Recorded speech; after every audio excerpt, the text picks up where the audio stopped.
Reservation की बात कर रहा हूं। आजकल 50% से ज्यादा रिजर्वेशन नहीं मिल सकती।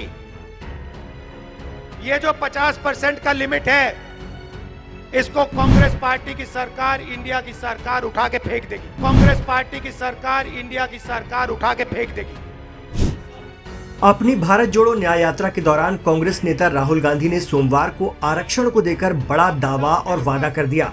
उन्होंने आरक्षण का कोटा बढ़ाया जाना इस वक्त का सबसे बड़ा मुद्दा बताया। जातीय सियासत के रास्ते आगे बढ़ रही कांग्रेस इस बार लोकसभा चुनाव में इस विषय को लेकर गंभीर नजर आ रही है। अब राहुल गांधी ने कह दिया है कि सत्ता में आने पर वो आरक्षण का कोटा 50% से ज्यादा करा देंगे। यहाँ राहुल गांधी के सत्ता में आने से मतलब इंडिया ब्लॉक की सरकार बनने से है। झारखंड में यात्रा के दौरान एक सभा के आरक्षण का कोटा बढ़ाने की अपनी बात को मजबूती देने के लिए उन्होंने हर सेक्टर में पिछड़े और कमजोर वर्ग की स्थिति का तर्क भी दिया। इससे बड़ा सवाल है ही नहीं, और इसीलिए हमारा पहला कदम पूरे देश में जाति जनगणना को करवाने का होगा। और हम पता लगाएंगे इस देश में दलित कितने, आदिवासी कितने, पिछड़े कितने। और एक और बात समझिए, रिजर्वेशन की बात कर रहा हूं। आजकल 50% से ज्यादा रिजर्वेशन नहीं मिल सकती।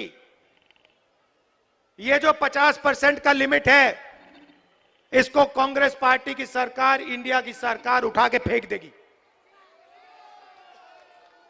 और हम जो दलित हैं, आदिवासी भाई हैं, उनके रिजर्वेशन में कोई कमी नहीं आएगी। मैं आपको गारंटी देके कह रहा हूं। और जो पिछड़ों का हक बनता है वो उनको मिलेगा।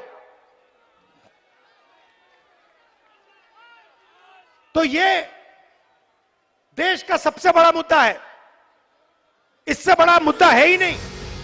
वैसे देखा जाए तो एजेंडे के रूप में जाति जनगणना का मुद्दा 2023 के विधानसभा चुनाव के नतीजों से कांग्रेस के लिए बहुत प्रभावी तो नहीं लग रहा है। तेलंगाना में कांग्रेस की सरकार बन जाने के कारण भी दूसरे रहे, लेकिन जानकार बताते हैं कि राहुल गांधी के नए वादे का हश्र कहीं 2019 के एक चुनावी वादे न्याय योजना जैसा ना हो जाए। गौरतलब है कि 2019 के चुनाव घोषणा पत्र में कांग्रेस ने NYAY यानी न्यूनतम आय योजना की घोषणा की थी, जिसके तहत गरीब परिवारों को हर महीने 6,000 रुपए यानी कुल 72,000 सालाना नकद दिए जाने थे।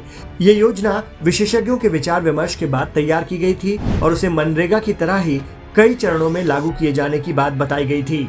लेकिन उस वक्त न्याय योजना की चुनावी घोषणा बेअसर रही। इसका लाभ चुनाव में कांग्रेस को न मिल पाने की सबसे बड़ी वजह रही देर से इसका ऐलान किया जाना, क्योंकि इससे आम लोगों तक संदेश सही ढंग से नहीं पहुंच सका। वैसे योजना अच्छी मानी गई थी।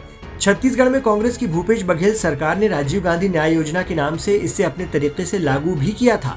हाल ही के विधानसभा चुनाव में कांग्रेस की हार के कई कारण थे, लेकिन ये तो कहा जा सकता है कि योजना का छत्तीसगढ़ में कोई फायदा नहीं मिल सका। इसके अलावा न्याय योजना के मुकाबले 2019 के आम चुनाव में राहुल गांधी का ज्यादा जोर राफेल डील और चौकीदार चोर स्लोगन पर था। सियासी पंडितों का मानना है कि अगर राहुल गांधी उस वक्त न्याय योजना पर फोकस रहते तो लोकसभा चुनाव के नतीजे अलग भी हो सकते थे। चर्चा है कि बेशक आरक्षण का कोटा बढ़ाए जाने का कदम चुनावी तौर पर दुरुस्त हो, लेकिन देर तो हो ही गई।